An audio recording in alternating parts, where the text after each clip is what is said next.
With the Democratic convention starting tomorrow and the Republicans convening next week, there is a lot of talk about where the candidates stand. Today, we got a snapshot thanks to the Siena Research Institute, and we're joined now by Siena pollster Steve Greenberg to talk about the results. Big shock, Andrew Cuomo leading.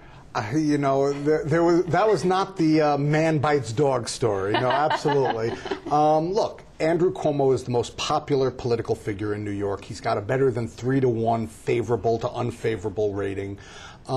It's not surprising that he has a 40-plus point lead over Rick Lazio, Steve Levy, or Carl Palladino. But, you know, I'll use a sports analogy. When the Yankees are playing the Kansas City Royals, the Yankees are much stronger on paper, but they play the game anyway. That's what we have campaigns for. Voters are going to get educated about these candidates.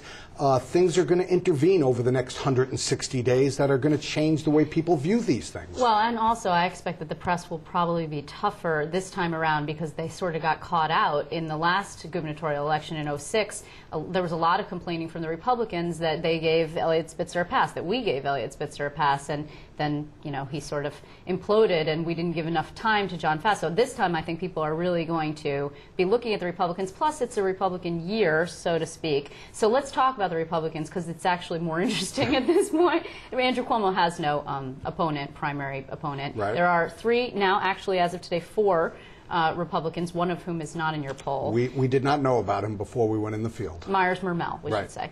He was running for LG. So talk to us about the Republican, actually very interesting, Palladino coming up from behind to edge Levy, the Suffolk County executive, for second. Right, although it is within the margin of error. Look, from last month to this month, Lazio stayed constant, 29% support among Republican voters. Palladino is now 2 points ahead of Levy, 16-14. Last month, Levy was ahead of Palladino by 2 points, 15-13. But the real winner last month and again this month is undecided. 41% of Republican voters haven't made a decision in this race, and I think that's largely because Rick Lazio is the best known among the three candidates to voters statewide, but he's unknown to more than a third of the voters of the state. Steve Levy's unknown to more than 2/3 of the voters of the state, and Carl Palladino, despite the fact that he's already been on the air, is unknown to more than 3/4 of the voters.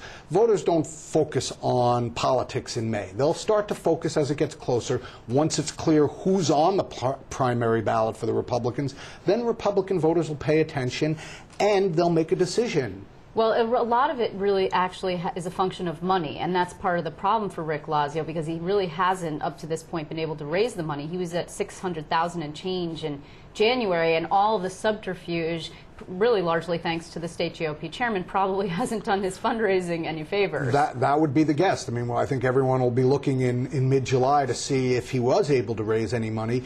But he comes in, while he has a monetary disadvantage right now, he comes in the sense that he is more known to voters. He is a more known quantity to Republican voters, particularly, than are the other two candidates. So that gives him a slight edge on that side. Well, since we're going into the Democratic convention, actually, there is one race that is really interesting, and that is the Attorney General's race. It is, wow, a free-for-all in there. Absolutely, and there we see a flip of what we're seeing in terms of the Republican gubernatorial candidates. Right. We have 5 Democratic candidates, none of whom is well-known. The most well-known is the Nassau County District Attorney, Kathleen Rice, but 75% of voters statewide don't know who she is.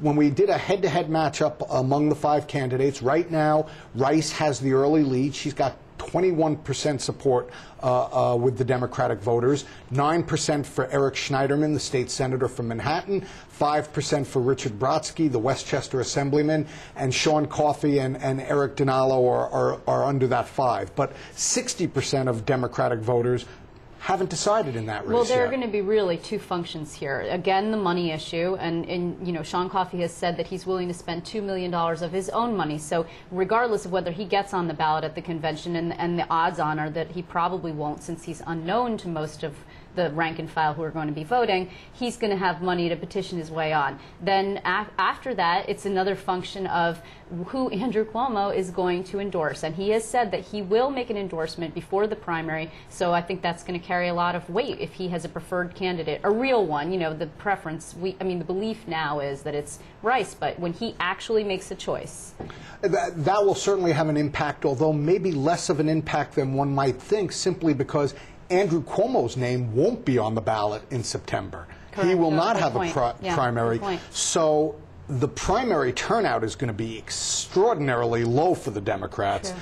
And so it'll be a function of which of these candidates who gets on the ballot has a better job, does a better job of getting their voters out to the polls. But Steve, don't you think that a TV ad that has Andrew Cuomo with whoever his AG of choice is, puts his arm around that person and says, this is my person, I want this person to carry on my legacy in the Attorney General's office, don't you think that's going to carry weight? Absolutely, no question about it.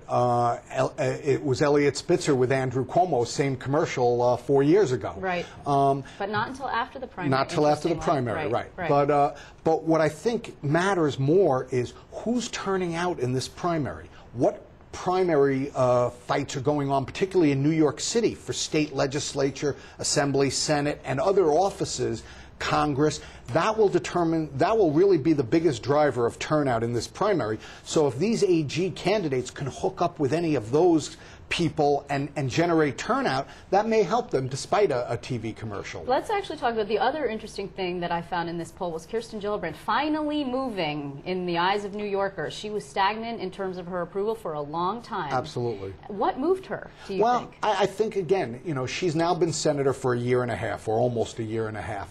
Voters are starting to learn a little bit about who she is. Right now, 42% of New York voters have a favorable view of Gillibrand. That's the highest it's ever been in a Siena poll. Last month, when we talked about the fact that she had leads over her 3 potential Republican opponents, we pointed out that she was under 50%. She was at 46% with all of them. She's moved above 50. She's now at 51 or 52% with all of her 3 opponents. Voters are starting to know who she is a little bit. And those 3 opponents, we should mention, it's Bruce Blakeman.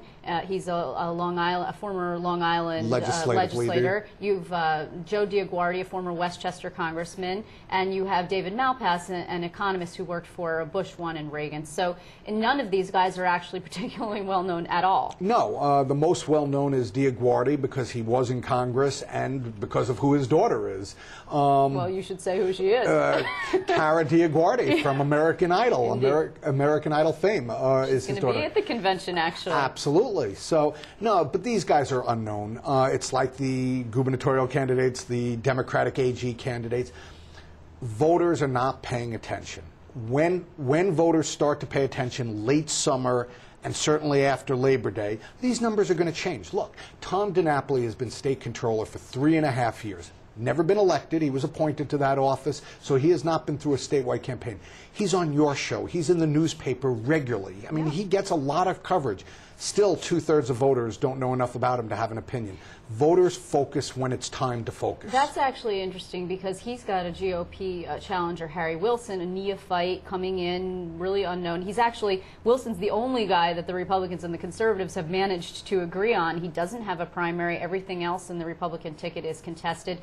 Does he have a shot? Oh, absolutely, I think he has a shot. Look, he starts out even less known, not surprisingly, than Tom DiNapoli. Right now, early on, when voters don't know much about either of these candidates, DiNapoli has an early 2-to-1 lead, 44% to 22%.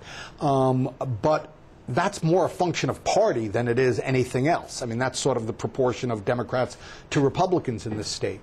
But I think that there is a real issue in terms of financial management that voters are going to look at. And they're going to make a judgment. Has Tom DiNapoli done a good job over these last 3.5 years? Should we send him back? Or has he not done a good enough job, and therefore we should bring in somebody else? It's also worth noting that only twice in the last 50 years have voters at the same time time elected a governor and a controller of the same party. No, one of them was in 2006. Six, Hevesy and Spitzer, well, absolutely. Also, that pay-to-play pension fund investigation that Andrew Cuomo has been conducting of the Comptroller's office is certainly not going to do Tom DiNapoli any favors, no matter how much he tries to get out of it. So it'll be interesting to see. But although, how much do the voters pay attention to it? Well, we will be seeing, but it's true that people won't really engage until probably sometime around, I don't know, after they get back from their summer vacation. Absolutely. But we're going to be paying attention. So you're and we'll be back in the field after both parties do their conventions. Oh, good. So you'll be at the conventions, both of them. Absolutely. First time for you with the Republicans. Yes, indeed. Very interesting. We will catch up with you there, Steve Greenberg. Okay. Thanks so much. Thank you, Liz.